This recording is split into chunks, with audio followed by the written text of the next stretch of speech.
नमस्कार. ग्रंथसूक्त सत्र तिसरं, सूत्र भगवान परशुराम. ग्रंथसूक्त सत्र तिसरं, सूत्र भगवान परशुराम. आजच्या आपल्या व्हिडिओचा विषय भगवान परशुराम आणि भगवद्गीता. भगवान परशुराम आणि भगवद्गीता असा विषय घेताना माझं मला हसू येतं, हे मी जरासुद्धा नाकारत नाही. याचं कारण असं की भगवद्गीतेतला मला एकही श्लोक तोंडपाठ म्हणता येत नाही. मी आयुष्यात कधीही संस्कृत शिकलेलो नाही, त्यामुळे म्हणायचा प्रयत्न केला तरी उच्चार कितपत बरोबर येतील याची मला खात्री नाही.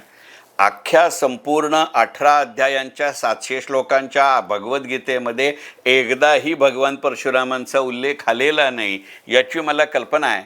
आणि तरीसुद्धा व्हिडिओचा हा विषय भगवान परशुराम आणि भगवद्गीता का कोण जाणे.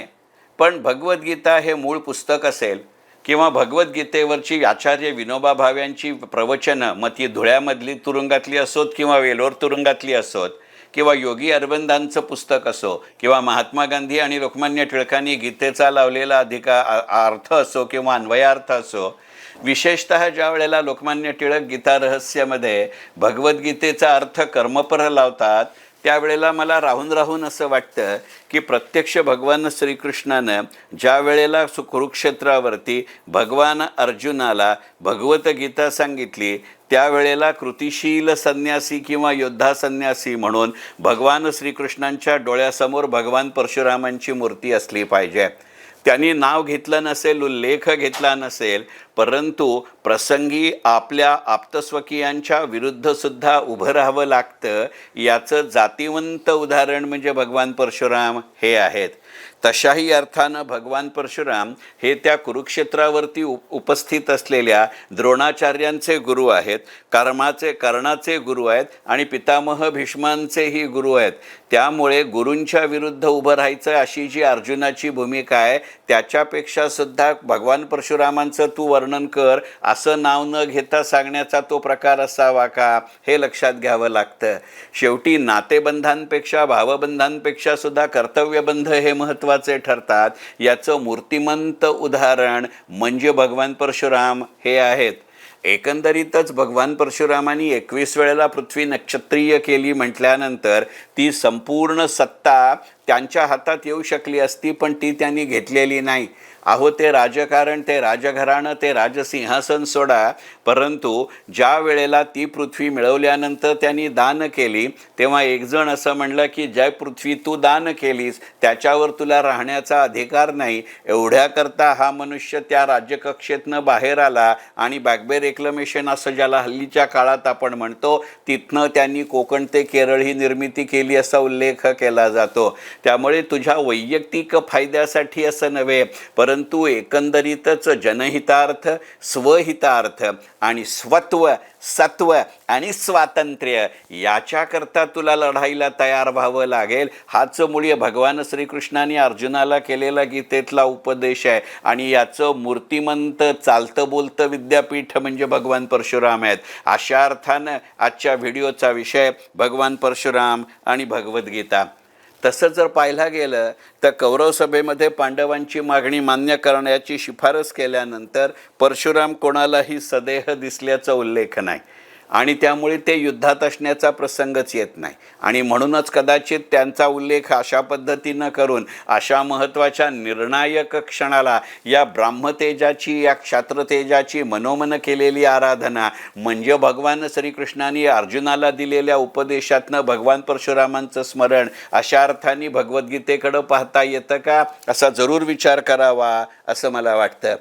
कारण एकंदरीतच धर्मसंस्थापनार्थाय संभवामी युगे युगे असं जर म्हणायचं असेल, जे भगवद्गीतेत प्रत्यक्षात म्हटलं आहे, याचं उदाहरण म्हणजे भगवान परशुराम आहेत की नाही.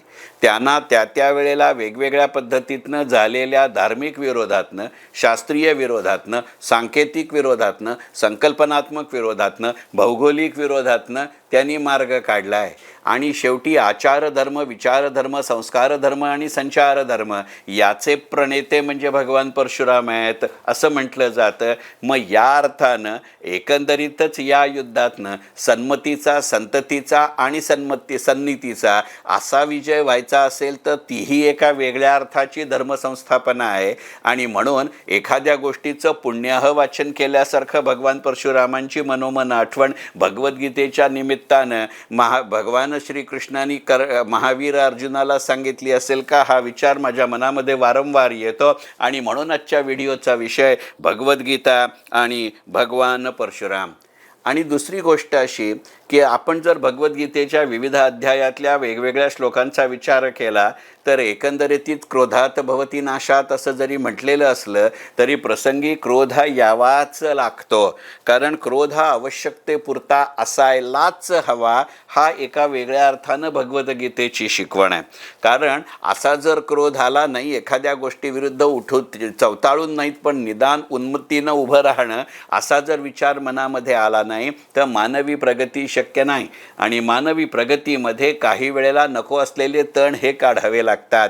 कारण एकंदरीतच धर्माचं आणि वर्तनाचं असं आहे की वाईट प्रवृत्ती आपलं डोकं वारंवार वर काढतच राहतात. त्या वेळच्या वेळी वरचे वर सतत काढाव्या लागतात. एवढ्याकरताच शेतकरी जमिनीतलं तण वारंवार काढत असतो. अशा तण काढण्याची कृती ज्यानं माहीर पद्धतीनं वापरली तो भगवान परशुराम आहे. मग तो तण काढणं हा त्या तणाविरुद्धचा क्रोध असेल. आपला शत्रू नाहीसा करणं, विरोधक नाहीसा करणं तो शक्य असेल तर विचारांनी करणं, विचारांनी मानत नाही तर कृतीनं करणं, कृतीनी मानत नसेल तर शस्त्रांनी करणं, शस्त्रांनी करत नसेल तर शास्त्रांनी करणं, असं शस्त्र आणि शास्त्र याचा वाद आणि अपवाद याचं गणित म्हणजे भगवान परशुराम. आणि याचं संपूर्ण नेत्र म्हणजे राजनीती. हाच तर मुळी भगवद्गीतेचा जर अर्थ असेल तर या अर्थानं भगवान श्रीकृष्णांच्या डोळ्यासमोर किंवा मनोमन त्यांनी भगवान परशुरामांचं स्मरण केलं असेल का, याचा विचार करावा लागेल. तसं एका वेगळ्या अर्थाने आद्य शंकराचार्य आणि भगवान परशुराम यांचा विचार करायचा झाला तर त्यांचं जीवन दोन पद्धतीनं मांडता येतं की द्वैत, अद्वैत आणि कर्म यांची सांगड म्हणजे भगवान परशुराम, शब्द, अर्थ आणि कृती याची सांगड म्हणजे भगवान परशुराम, आणि या साही गोष्टींची सांगड म्हणजे महाभारताचं युद्ध, आणि या साही गोष्टींवरचं कृतिशील ज्ञानपूर्ण निरपेक्ष भाष्य म्हणजे भगवद्गीता. आणि याच अर्थानं आजच्या व्हिडिओचा विषय भगवान परशुराम आणि श्रीमद भगवद्गीता. मनपूर्वक धन्यवाद. ग्रंथ सूक्त.